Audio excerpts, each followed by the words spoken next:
¿Qué tiene el cumple hoy?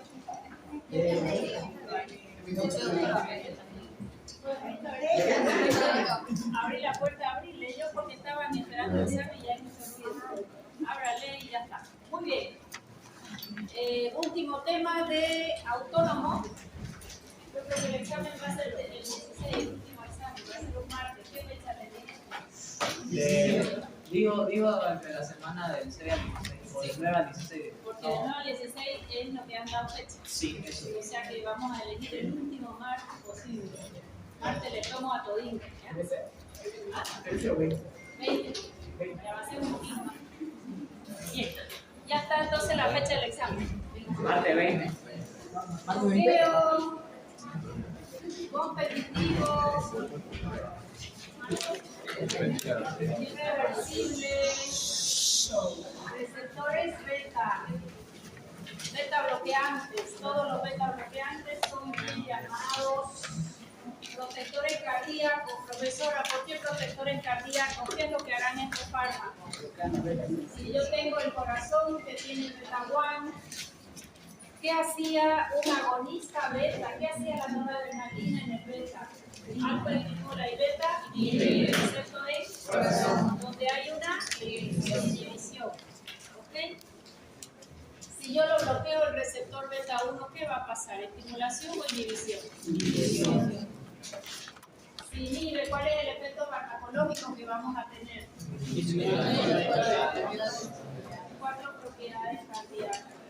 Motivo por el cual hasta el día de hoy son los mejores, a ver silencio, son los mejores protectores cardíacos. ¿Qué podés? ¿No podés abrir? A ver, ayúdenle a abrir, déjenle medio abierta y se acabó el libro. Con las dos manos, apriete el botón y jale. No. ¿Ah? No se puede. No, se quedó por ir al baño tarde. Este de aquí no abre. Ábrelo. Con el botón. Tiene la bulla, ¿vieron por qué la cerré la puerta? ¿Tiene bulla? Disminuye las 4 propiedades cardíacas. ¿Qué va a pasar si disminuimos las 4 propiedades cardíacas? Disminuye todo el trabajo cardíaco. ¿Cuáles van a ser las mejores indicaciones para disminuir el trabajo cardíaco? Frecuencia cardíaca, automatismo, conductividad, sensibilidad. ¿Cuál va a ser su mejor indicación? ¿Cuál va a ser la mejor indicación? Si él está disminuyendo el trabajo cardíaco. Taquicardia supraventricular. ¿Sabes qué mejor es que la cierren porque basta de... A ver, alguien abra por allá, si no... Está pegado todavía. Bueno. Ya, es que yo llego 15 minutos tarde siempre, a las 2, entonces ya no puede llegar ustedes más adelante. Sí, pero hay que ir al baño un poquito antes. O sea, no hay excusa. Si la cierra vamos a hacer una buena clase. Por afuera se cierra. Afuera se cierra. Estamos jugando al gato y al ratón. Ya. Entonces, si disminuye el trabajo cardíaco, su principal indicación es la taquiarritmia. Taquiarritmia, por eso es que le vamos a llamar los mejores protectores cardíacos. ¿En qué paciente yo tengo que proteger este corazón? Además de una taquiarritmia. El paciente con angina de pecho. ¿Quién iba a traer la cajita? ¿Alguien? Yo voy a la traigo, doctor. Ya. Me avisa y después tengo que salir por acá, meter el dedo allá, cerrar. Sí, ahorita es que voy a ir a volver. Literal de terror. ¿Qué es una angina de pecho? Dolor o presión en los síntomas. ¿Pero qué? Aumento de la mano. ¿Isquemia? Aumento de la mano. No siempre es obstrucción. Aumento de la mano. Disminución de la fuerza. A ver si le Aumento del trabajo del corazón y de la reacción. Ya, todos tienen un poquito de razón, algunos síntomas, algunos fisiopatología, hay un desequilibrio, oferta y demanda de oxígeno.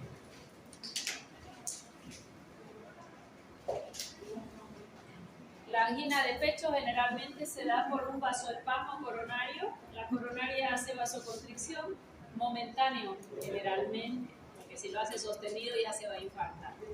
Al hacer ese vasoespasmo le falta oxigenación a esa área. Entonces ese corazón va a trabajar mucho trabajo cardíaco con baja oferta de oxígeno. Eso es angina. Si una angina no se controla y quedamos con esa baja oxigenación, ¿qué va a pasar en ese caso? Va a haber isquemia sostenida e infarto. Si yo hablo de infarto, hagamos en cuenta que era en la coronaria izquierda. Y acá hubo el vasoespasmo, que ella quedó muy chiquitita, o un trombo, porque son las dos causas, que haya menos, tiene que haber un poquito de circulación. Toda esta área se vuelve isquémica. ¿Qué es tejido isquémico? Tejido que no recibe irrigación. Tejido sin irrigación. Eso es isquemia, tejido sin irrigación. Y si queda por un momento sostenido sin irrigación, ¿qué le va a pasar al tejido? Necrosis. Eso ya es un infarto agudo de miocardio. O sea que una angina de pecho sostenida, lo que viene es un infarto. Podemos decir que es una antesala del infarto. ¿Okay? ¿Para qué más se puede usar? Taquiarritmia, porque baja frecuencia. ¿Y por qué será útil en angina de pecho? Yo tengo mucho trabajo cardíaco y baja oferta. Levante la mano, ¿quién me dice por qué? Va a disminuir el trabajo cardíaco.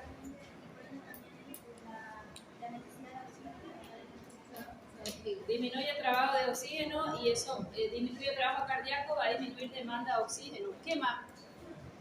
Al haber mayor trabajo del corazón, hace que la coronaria se comprima. Y ese fármaco hace que disminuya el trabajo cardíaco y así aumenta su irrigación a nivel de la coronaria.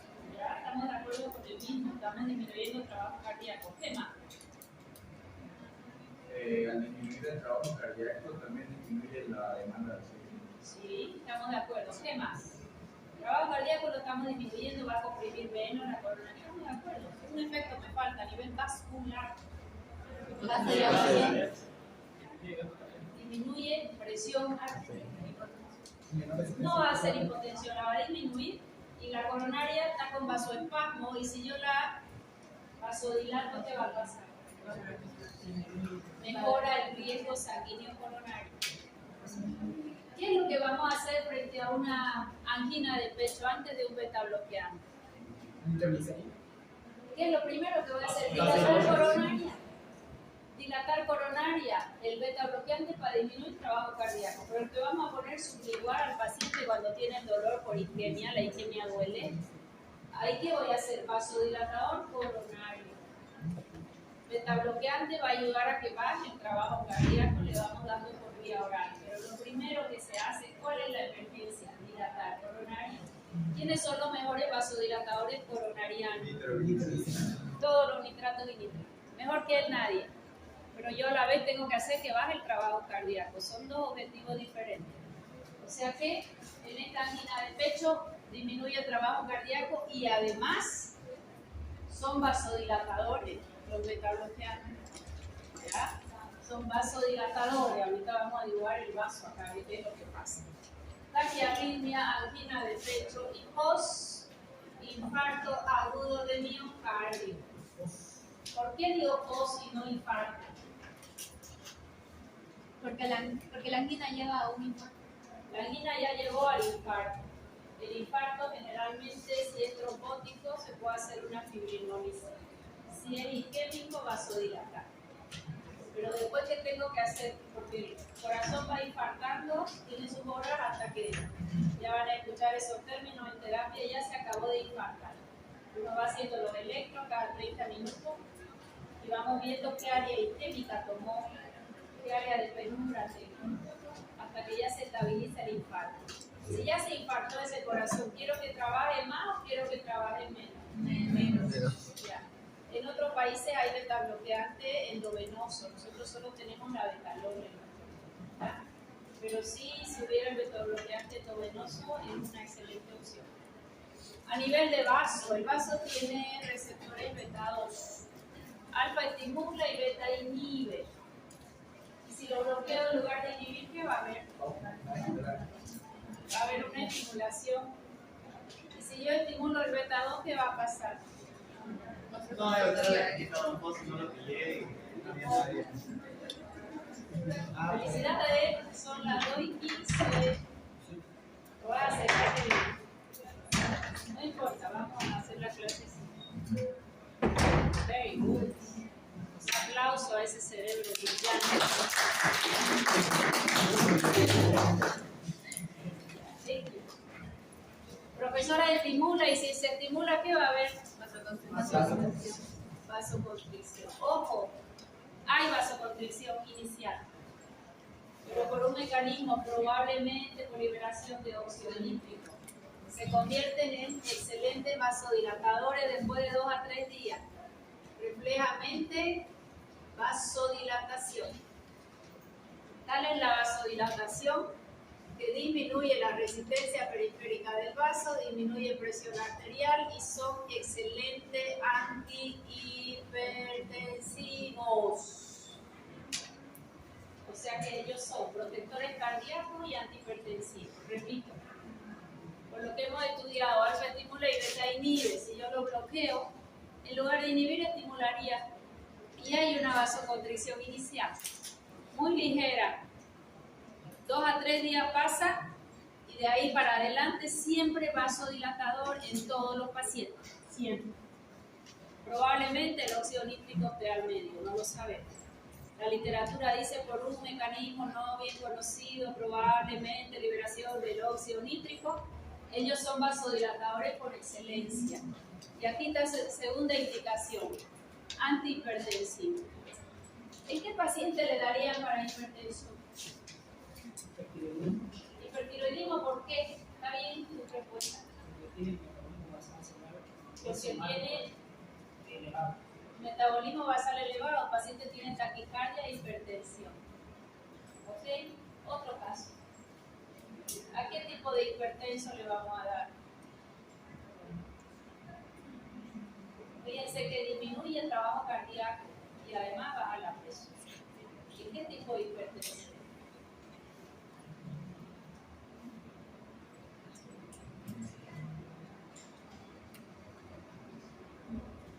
Vamos pensando, me quedo con tu torta.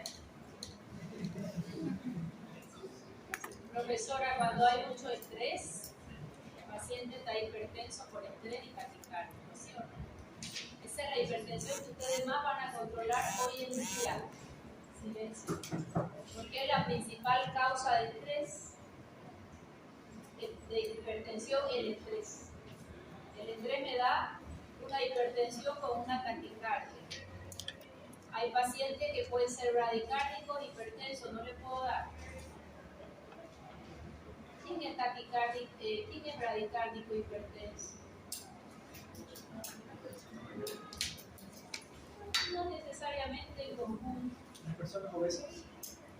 El obeso, no sé, no necesariamente. Paciente con insuficiencia cardíaca y en un estadio 2 a 3. Chaga, ¿qué hace el Chaga? ¿Aumenta o disminuye frecuencia cardíaca? Si disminuye la frecuencia, ¿quién intenta compensar? Ese es un bradicárdico hipertenso. ¿Les puedo dar un beta-bloqueante para su hipertensión? No, porque lo sepulta. ¿Qué teníamos que darle a ese paciente?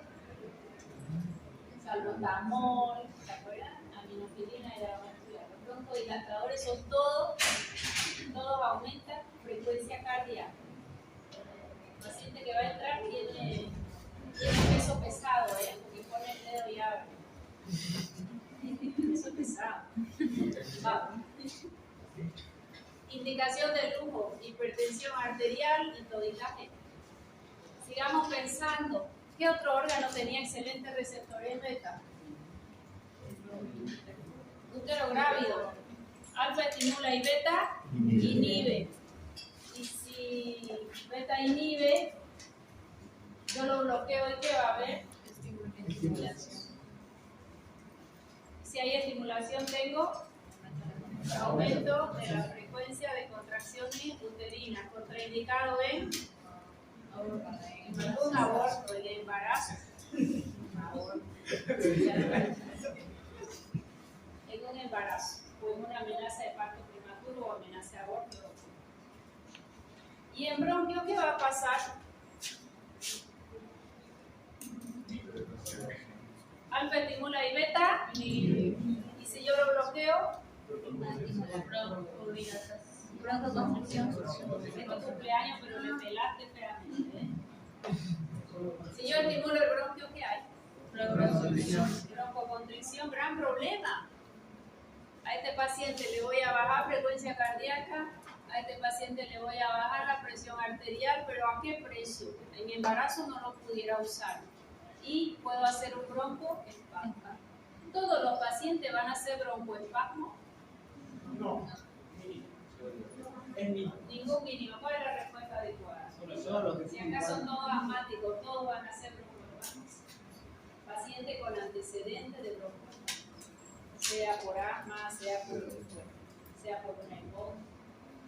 Los otros pacientes pudieran tener una tosecita irritativa, generalmente al acostarse.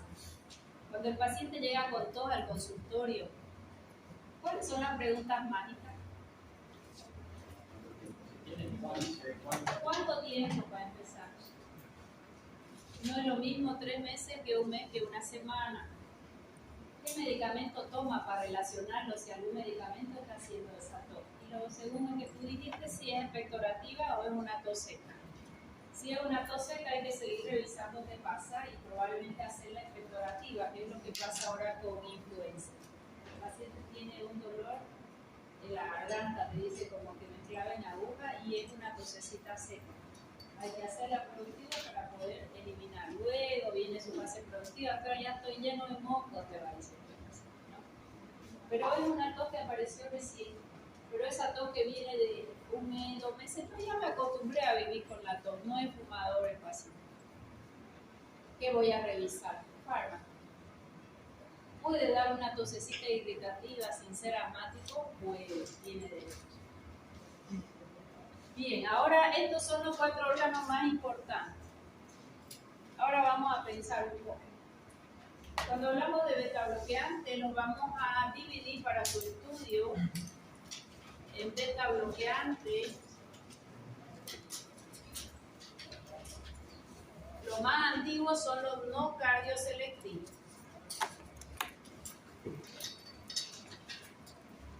No cardioselectivos. Si hay no cardioselectivo, ¿cuál es el otro grupo? Cardioselectivo. Gracias. Cardioselectivo. ¿Qué significará no cardio y cardio? Si es no cardioselectivo, él va a bloquear beta 1 en la misma intensidad que el beta 2. Eso es no cardioselectivo, que no es selectivo del beta 1 cardíaco. Más el que es cardioselectivo, beta 1, mayor el bloqueo que beta 2. A ver, vamos a pensar. ¿Qué órgano tiene el receptor beta 1? Corazón. Los que son cardioselectivos van a bloquear principalmente beta 1 y en menor escala beta 2. ¿Pero lo van a bloquear? Sí. Vamos a ver si razonamos. ¿Quién va a hacer más broncoespasmo? El que recibe un no cardio o un cardio selectivo. Ya. Si tuviésemos nuestra embarazada con angina de pecho, necesita beta bloquearse, ¿cuál usaría? ¿Cardio o no cardio? Los nuevos beta bloqueantes.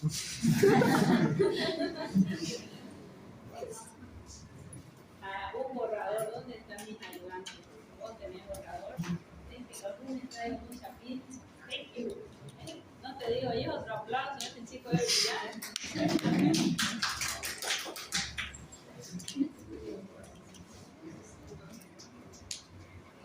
Este amor quedó ahí. Parece que le fue escrito con tinta indeleble. Tengo que saber mi paciente.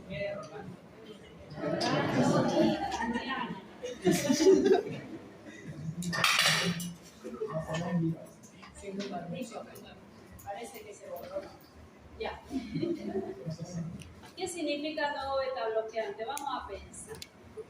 Acá dice no cardioselectivo, va a bloquear beta 1 y beta 2. ¿Para qué lo vamos a usar? Con infarto, angina del pecho, taquicardia, hipertensión.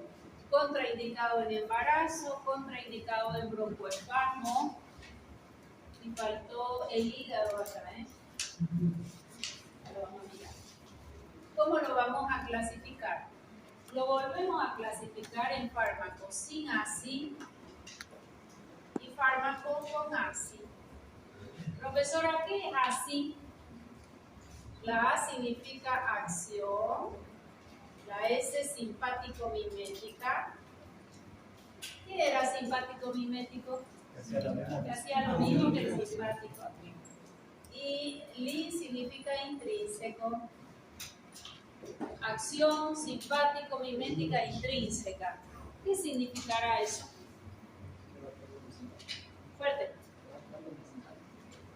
Que va a actuar como el simpático. Exactamente lo contrario. Que va a actuar en mi cuerpo bloqueando los receptores beta solo cuando el simpático esté activado. A ver, vamos de nuevo. Lo vamos a hacer con un ejemplo. Yo soy una paciente que tiene angina de pecho. Me vino una crisis a las 8 a.m. cuando vi que el avión no llegaba. En ese momento, frecuencia cardíaca elevada, presión arterial elevada. ¿Ok? 10 de la mañana, ya más tranquila, se durmió un poco a las 7 el paciente, frecuencia cardíaca normal, presión arterial normal, al día siguiente igual. ¿Qué significa acción simpático-mimética intrínseca? ¿Qué significa con ACI primero? Está más fácil. ¿En cuál de los dos momentos del paciente el simpático está activado? Acá está el simpático activado. Para todos nos queda claro, ¿no ves? Ya. Ese momento el simpático está activado, pero no 24 horas. Un rato. El que tiene angina no puede estar con angina 24 horas porque se va a infartar 20 veces. Hace su crisis, respira, toma su fármaco y se tranquiliza. Mientras su simpático está activado, el que tiene ACI, en ese momento se va a bloquear beta 1 y beta 2, en el caso de los no cardios. Si ya está tranquilo, al día siguiente no hubo ni un evento, toda la semana ni un evento de angina, ¿se activó el simpático? Entonces el fármaco no hace nada, pasa por ahí y lo mira. Pero en cuanto se active, si el fármaco tiene ACI, sí va a bloquearlo. Vamos a ver si razonamos. ¿Cuál de los dos grupos de beta bloqueante, con ACI o sin ACI, tengo mayor riesgo de bradicardia? Arriba la mano, nadie habla. Repito la pregunta. Tengo fármaco con ACI y sin ACI, unos cardio y otros no cardio, no importa. ¿Cuál de los dos el riesgo es de bradicardia siempre? ¿Y por qué? Silencio. Arriba las manos. Más manos, a ver todo lo que piensan. Voy a esperar a que todos levanten. Más manos arriba. Voy a repetir la pregunta. De la mitad para allá, levanten las manos. A los de adelante no les voy a dejar hablar. Vamos de vuelta. Tengo este paciente que por momentos se sube la presión y la frecuencia y por momentos no. El fármaco que tiene ACI, acción simpática mimética intrínseca, él va a tener el mecanismo de acción solo cuando el simpático está activado. Si el simpático no está activado y está frecuencia y presión normal, él se queda en el molde, pasa por la sangre, se va por el hígado, riñón y desaparece. Pero no es más que la frecuencia se eleve o la presión y él va a actuar recién. Pregunto, ¿cuál de los dos grupos de fármacos siempre me va a hacer una bradicardia? Perdón, ¿y por qué? A ver, de aquí para aquí, Quiero que levanten la mano. Vamos a ver. Levanten la mano. Silencio. Ya tengo 3. No, 5 encargados. Silencio. A ver, de nuevo. 4. ¿Alguien más? 5. Bueno, entonces, ¿cómo era? El ácido, la última parte era simpático y físico. Simpático, mimético y intrínseco. Ya, digo que entonces esto va a ser lo mismo que el parasimpático, ¿no? Pero que es el sistema simpático, ¿no? Entonces, tomando en cuenta y en palabras simples, el paciente va a estar estresado, va a estar con su frecuencia de presión arterial elevada, entonces va a dar parte de esta impresión. Claro, va a estar activado. Entonces yo diría que lo que más debe erradicar serían los sin ácido. Ahora, ¿por qué? Bueno, ellos se encargan de bloquear. Las palabras siempre van a bloquear todo, ¿no? Siempre. Diría eso. Y ahora por eso tendrían ese riesgo, ¿no? Claro, porque principalmente van a bajar todo. Bien, ok. Los que no tienen ácido, yo tomo el fármaco, normalmente soy de la hipotensa y de la urticaria. Si me tomo un fármaco sin ácido, me va a bajar mi frecuencia cardíaca y mi presión, aunque yo esté hipotensa. No va a respetar nada. Entra al organismo y va a bajar siempre. ¿Ok? En cambio, el que tiene ácido solo va a bloquear esos receptores. Silencio. Cuando el simpático se activa, cuando el simpático se activa, cuando el paciente hace su pico de frecuencia y de presión arterial. ¿Cuál de los dos es más específico? ¿Con ácido o sin ácido? ¿Cuál será más económico? Sin ácido. ¿Cuál será más antiguo? Sin ácido. Bien. Pregunte. ¿Por cuánto tiempo? ¿Por cuánto tiempo? Cada fármaco tiene su semivida. Por ejemplo, el propanolol lo damos generalmente cada 8 horas, puede darlo cada 12, atenolol cada 12 horas. Bisoprolol generalmente puede darlo cada 12 o cada 24 horas según la respuesta. Eso quiere decir. Eso va a depender de la semivida del fármaco, independientemente de su mecanismo de acción. ¿Quedó mejor? Mecanismo de acción de todos igual. Díganme el mecanismo de acción del beta bloqueante no cardioselectivo sin ácido. Bloqueo inhibitivo, reversible, receptores beta 1 y beta 2 siempre. ¿Quedó mejor? Entra ese fármaco y ya bloqueó.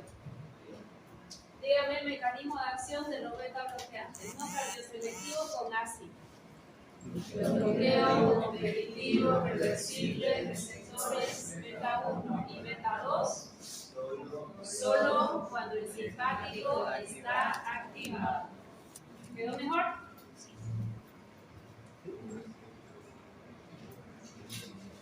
Solo cuando el simpático está activado. Sin ácido, adivinen quién es el beta bloqueante más antiguo. Para mí el mejor. Propanolol, sotalol, nadolol, timolol. Por eso quería un poco de propanolol, nadolol, sotalol, timolol. Timolol es el único que se usa solo en colirio para el glaucoma, porque él disminuye la presión intraocular. Disminuye presión intraocular. Propanolol. Propanolol.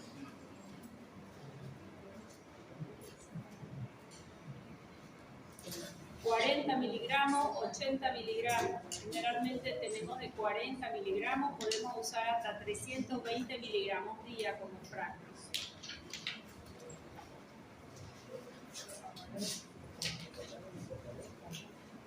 Preguntas de cardio y no cardio.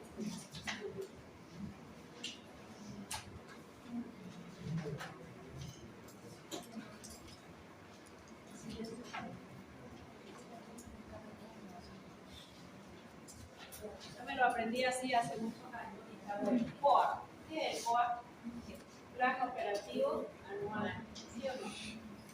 Pindolol. No lo usamos casi. Oxprenolol tampoco. Pindolol, alprenolol. ¿Quiénes fueron ellos? Son no cardioselectivos y tienen ACE. No cardioselectivos y tienen ACE. De pronto, ¿por qué no se usaron mucho? Porque aparecieron cardioselectivos sin ACE primero y con ACE luego. ¿Cuál será el mecanismo de acción de un beta bloqueante cardioselectivo sin ACE? A ver. Beta 1 mayor a beta 2. Solo beta 1, poquito menos que esto de los beta 2. Luego, siempre. Beta 1 y beta 2, siempre. ¿Cierto? Y de los cardioselectivos con ACE, bloqueo competitivo, reversible, receptores beta 1 mayor a beta 2, solo cuando el simpático está activado. En el examen siempre le pregunto qué es ACE y me responden acción simpático-limétrica intrínseca. Muy bien, le digo, ¿qué significa eso? Ah, no sé.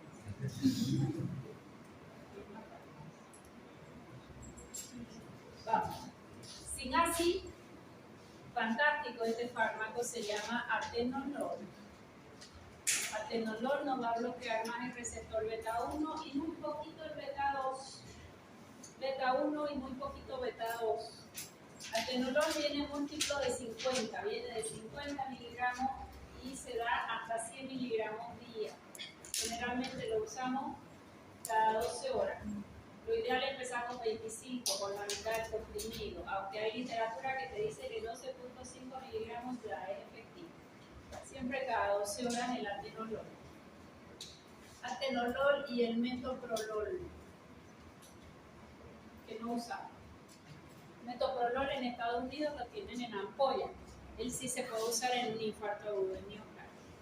Nosotros de momento solo tenemos uno de los beta bloqueantes nuevo en ampolla. Cardioselectivos con ACE. ¿Quién será más caro? ¿Con ACE? ¿Quién será más caro? ¿Cardio o no cardio? No cardio. El cardio es más selectivo, es más caro. ¿Quién es el más antiguo? Propanolol. Para mí sigue siendo un fármaco estrella. Normalmente paciente ansioso uso el propanolol en dosis bajita. Si se usa 40, uso 7 miligramos, 8 miligramos para que se lo preparen. Y eso es bastante ansiolítico. Las personas que tienen que dar un discurso con mucho público y para que no estén respirando nervioso, generalmente se le da propanolol en dosis baja. Entonces le bloquea los receptores beta y no va a hacer ni taquicardia ni hipertensión.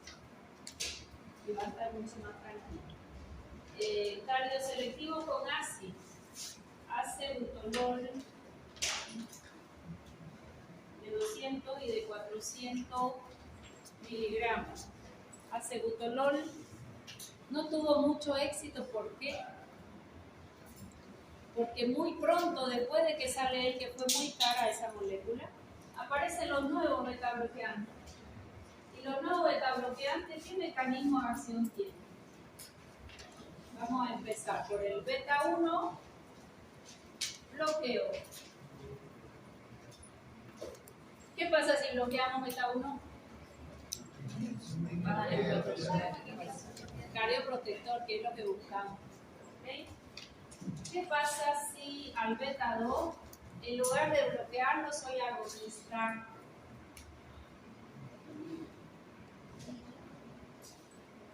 Lo bloqueábamos, ¿verdad? En lugar de bloquearlo, soy agonista. Alfa estimula y beta, ¿qué le hace a la presión arterial? Desde el comienzo, disminuye presión arterial. ¿Lo puedo dar en embarazo? Sí. Encima que le va a bajar la hipertensión a una embarazada hipertensa, disminuye la frecuencia de contracciones uterinas y le protege el corazón. Disminuye presión arterial y además es topolítico. ¿Qué es topolítico? ¿Qué era topolítico? Fármaco que disminuye frecuencia de contracciones uterinas. Es un topolítico. Y de YAPA, adivinen qué más hace. Sobre el alfa, ¿qué creen que hace? ¿Estimula o inhibe? Si estimula, elevaría presión arterial y dejarían de ser brillantes. ¿Y quién manda en la presión arterial? Inhibe, y si inhibe, ¿qué le va a pasar? Alfa estimula, y si le bloquea, disminuye resistencia periférica del vaso, disminuye presión arterial de forma muy óptima. ¿Por qué? Porque en el vaso mandan los alfa.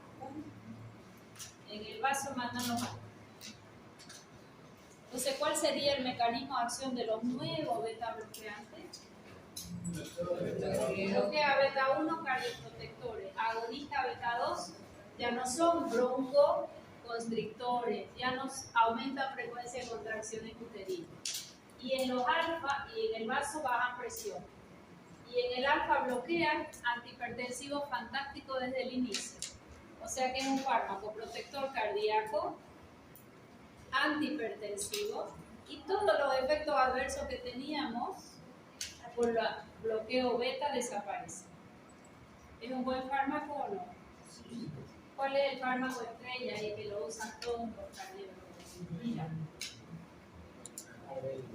Señor, carvedilol, empezamos con dosis desde 6,25, 12,5 hasta 25 miligramos día. Viene de 6,25, 12,5 y 25 miligramos en mi dosis techo por día. Es un fármaco fantástico. Baja trabajo cardíaco y disminuye la presión arterial desde el comienzo. ¿De quién más hablamos? Carvedilol, labetalol. Labetalol lo tenemos en ampolla, es el único que tenemos en ampolla y en comprimidos. Carvedilol, labetalol y el celiprolol que no lo tenemos. Carvedilol, labetalol, celiprolol. Nuevo beta bloqueante.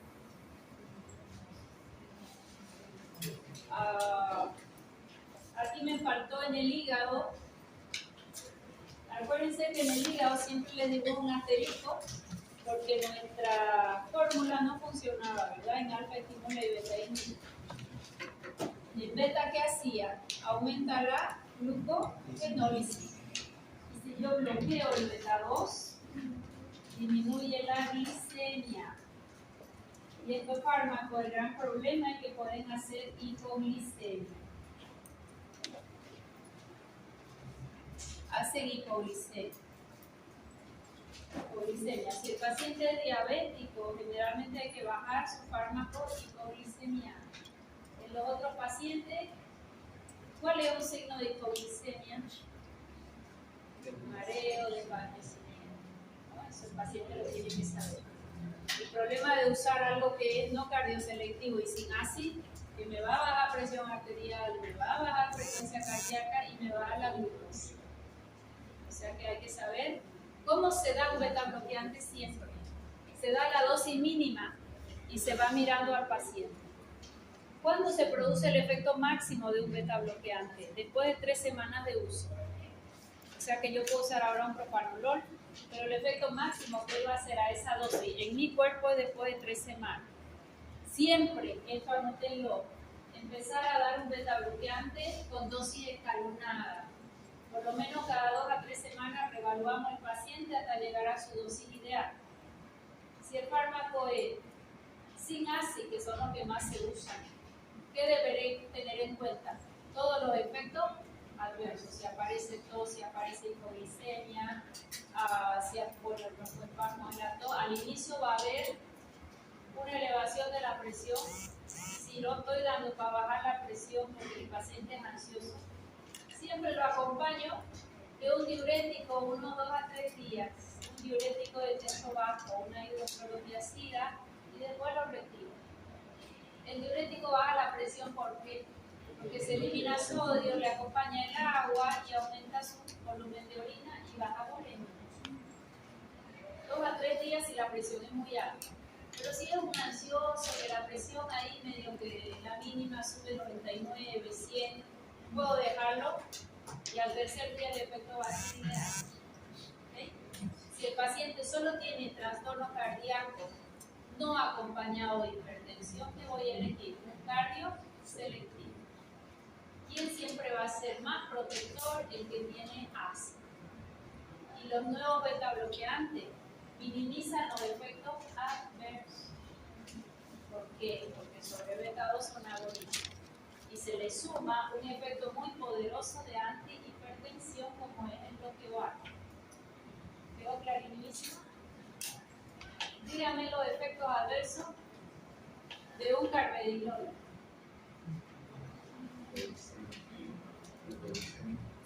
Hiperglicemia. ¿Por qué? Porque son agonistas beta 2. El bloqueante beta hace hipoglicemia, pero el agonista hiperglicemia.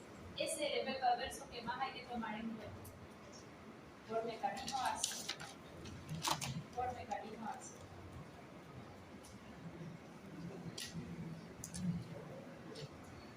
¿Y en la vejiga qué van a hacer?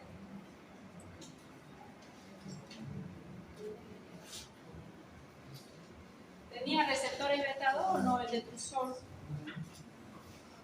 Alfa estimula y beta inhibe. Y si yo lo bloqueo, estimula el de Trusor, relaja esfínter, favorece la micción. Favorece la micción. Mientras que esto, los agonistas disminuyen la micción. A ver si voy quedando clara. Están como dispersos, ¿no? ¿Tienen examen de algo? ¿De qué?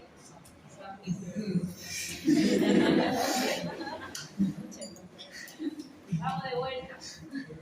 Aquí hay algo que siempre tomar en cuenta. Todo esto, cardio y no cardio, en mayor o menor escala bloquean el beta 2.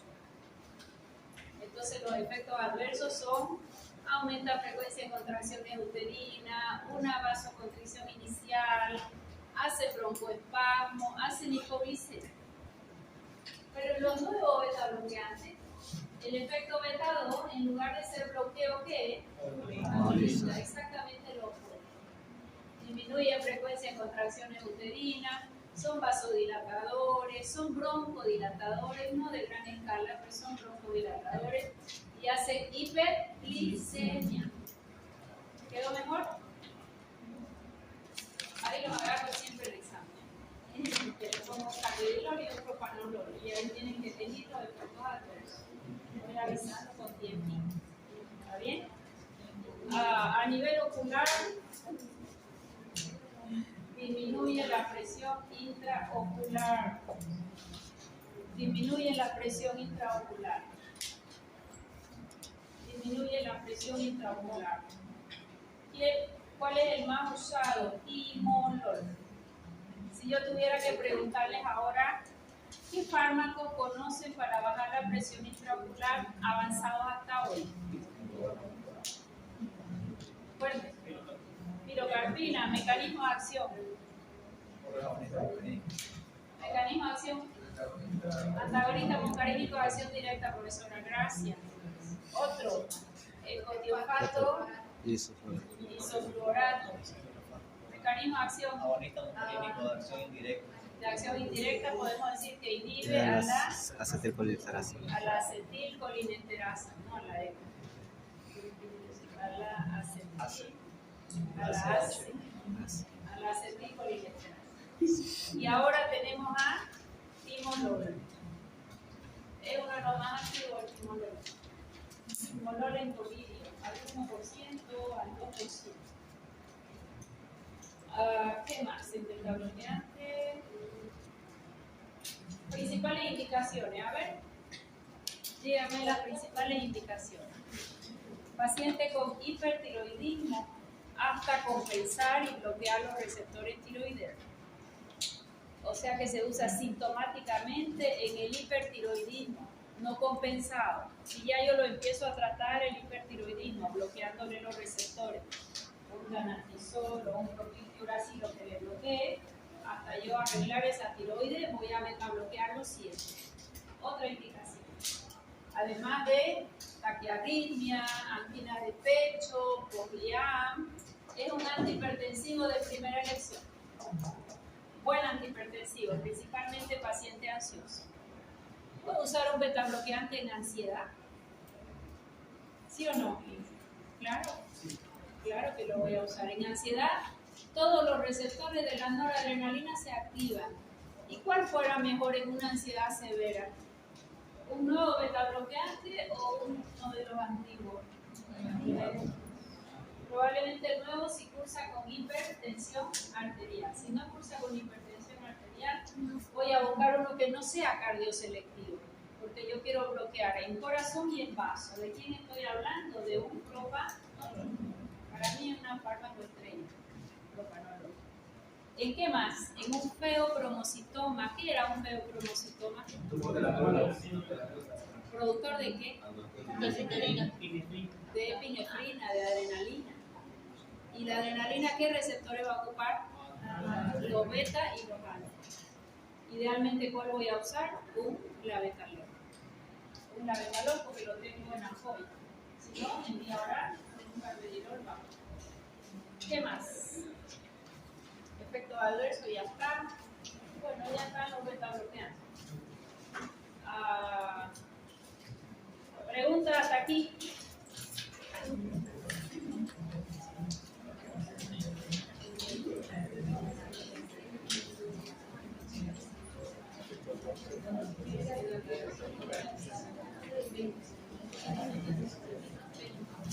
No estoy tocando, ¿no? Yo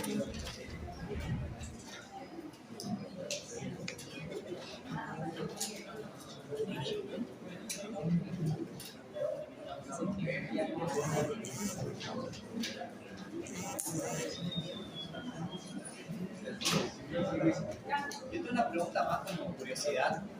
¿Por qué fueron denominados ASI si es acción simpático-mimética intrínseca si hacen lo contrario del simpático? Eso significa acción simpático-mimética intrínseca, que solo cuando el simpático se activó van a actuar. Esa es la respuesta. ¿Por qué tienen acción simpático-mimética intrínseca? El simpático se activa y él bloquea. ¿Cuándo? ¿Cuándo? No se activa, no bloquea. Económicamente son más complejos. Pero excelente. Más si vas a Caja Nacional solo tienes propanolol y atenolol y hoy carvedilol porque ya su molécula baja de costo. Pero antes valía 20 pesos un carvedilol, ahora pillan por 2 pesos. Yo viví esa transición.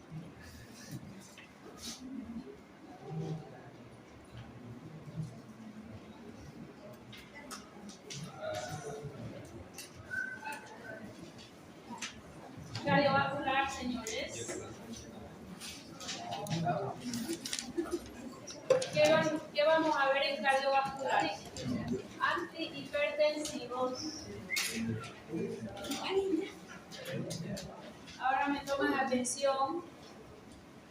En antihipertensivo, el primer grupo que vamos a ver son los diuréticos.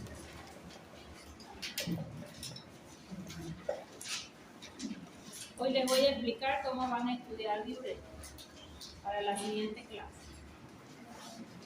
Luego de diuréticos, generalmente hacemos los IE. Inhibe la enzima convertidora de angiotensina, está muy fácil. Sus primos hermanos, ¿quiénes son? Los arados. En lugar de bloquear la enzima, le van a bloquear el receptor AT1 de angiotensina 2. Luego, beta bloqueantes, profesora, ya están avanzados. Yes. Luego tenemos bloqueadores agonistas de receptores alfa 2. ¿Quién se acuerda quiénes son estos, Cristiano? Mañana tienen el examen de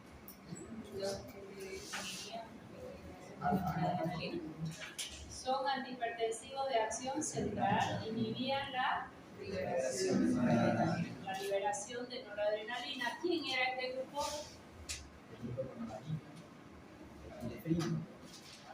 Eso hace lo opuesto, te voy a matar. aquí, 2-clonidina, guanidina, guanabenzo. No son de primera elección porque me baja noradrenalina, el paciente en brazos no tiene. Profesora, ya está avanzado, muchas gracias. ¿Qué me faltaría aquí? Bloqueantes de receptores alfa, racocina, terazocina, doxazocina. Y aquí vamos a avanzar también antagonistas del calcio. Y lo vamos a dividir en grupo 1, grupo 2 y grupo 3. Y después de eso, si bien hay otro grupo que son nitratos y nitritos, eso lo vamos a ver en angina de pecho. En angina de pecho puedo usar todo esto, pero siempre primera elección, nitratos y nitritos. O sea que nitratos y nitritos, que son vasodilatadores, que son antihipertensivos, lo vamos a estudiar en angina de pecho, nitratos y nitritos. Listo. ¿Qué más vamos a mirar aquí? Vamos a ver angina del pecho y infarto agudo de miocardio. Ya. Vamos haciendo los retiros. Aquí vamos a ver insuficiencia cardíaca. Otra vez usamos diurético, IECA, betabloqueante alguna vez, pero más contraindicado. Y lo que aumentamos aquí son fármacos inotrópicos positivos, grupo de la digoxina. El grupo de la digoxina. Y de ahí uno que es un poquito más árido que se llaman antiarrítmicos. Los antiarrítmicos los estudiamos en grupo 1, grupo 2, grupo 3 y grupo 4, aunque hay un grupo 5 que se llama miscelánea, que no tienen el mismo mecanismo de acción. El grupo 1 vamos a estudiar los bloqueadores canales al sodio 1A, 1B y 1C. El grupo 2 ya está avanzado, se llama beta bloqueante. El grupo 3 es un fármaco solito que se llama miodarona, que tiene el mecanismo de acción de todos los antiarrítmicos juntos. Y el grupo 4 que son los antagonistas del calcio, que lo vamos a ver estudiado por acá. Hasta ahí pretendo que sea nuestro examen. ¿Okay? Todo esto es cardiovascular, sería la tercera unidad. La primera unidad es generalidades, la segunda autónomo y la tercera cardiovascular. La siguiente clase, ¿cuándo es? Jueves. Feriado. Mañana es día maestro. ¿Nos animamos a hacer clase mañana?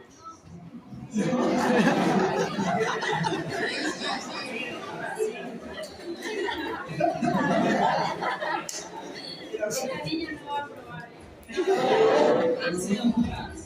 Escúchenme, yo me fui para la semana y el lunes que venía a clase me llaman del banco, porque fácil hizo marcarme con mi cuenta en otro banco y tenía que ir presencial a las 2 de la tarde.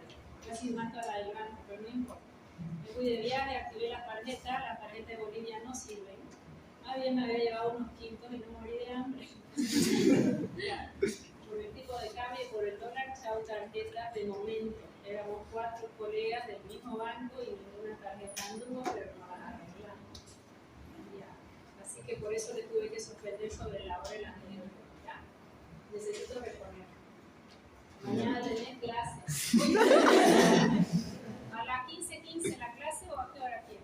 Ustedes con tal de no dar examen, vamos a hacer clase.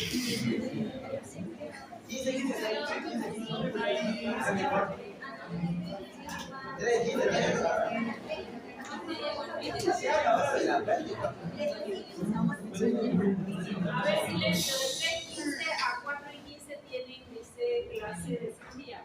Hagamos la clase de 5 adelante. Sí.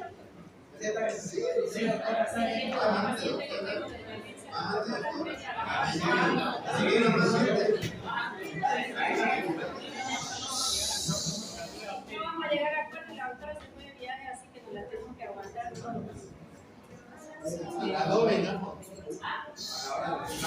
No, a las 2. La hora de práctica es 6:15 y en otro grupo 16:45. Tenemos cirugía. 3:30, ¿En doctora. qué práctica? No puede faltar a las 5 de la tarde en la clase y se cerró. Hay un escúcheme para mañana. El que quiera exponer, bienvenido. ¿Qué vamos a hacer? Diurético. ¿Cómo vamos a estudiar diurético? Diurético, por ahí debe estar la fotocopia de un libro de Capsu. Que yo les dejé, que no es la última edición. Pero el que quieren poner, pone. El mismo mecanismo.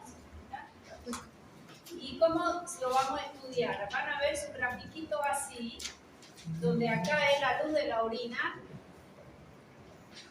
Este es la porción del riñón.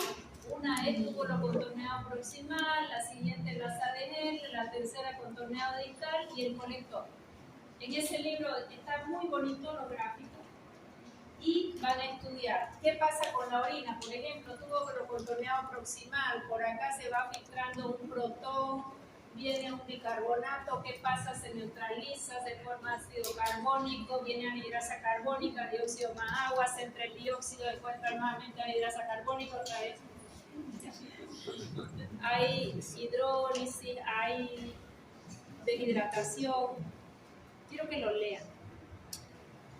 Pueden exponer una parte de la nefrosis, túbulo contorneado proximal. En ese libro está su fisiología normal. Después de la fisiología normal te dice que hace el fármaco, inhibe esta enzima, anhidrasa carbónica, el primer grupo. Clasificación, qué fármacos son, para qué se puede usar y qué efectos adversos va a tener. ¿Okay? Si nadie expone, no importa, lo voy a dar yo igual. ¿De acuerdo?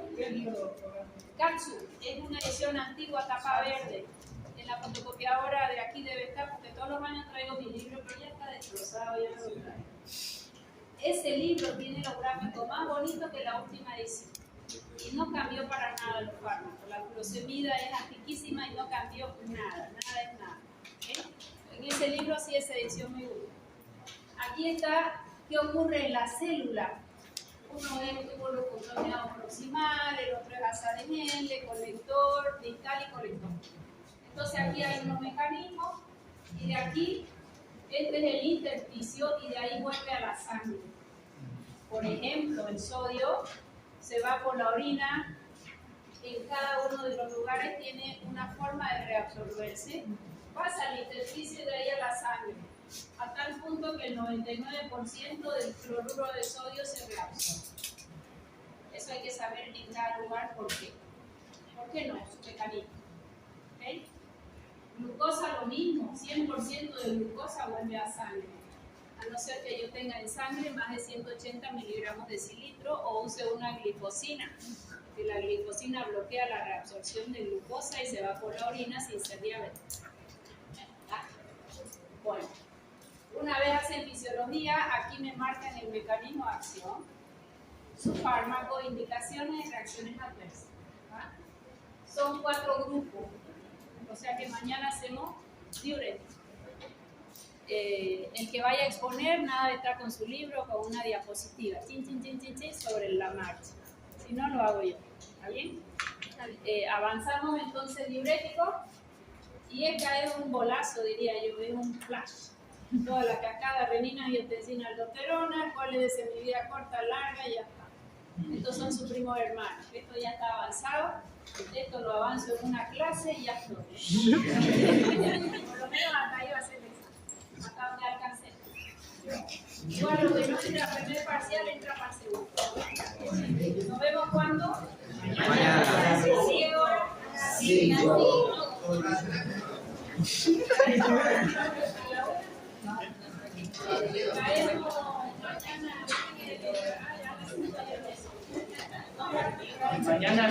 Mañana con Carlita, a esa hora sí. ¿Y en qué aula hacemos la aula 16? Acá, doctora. La práctica Acá, aula doctora. 16. El aula 16 es para mañana la práctica en ese horario.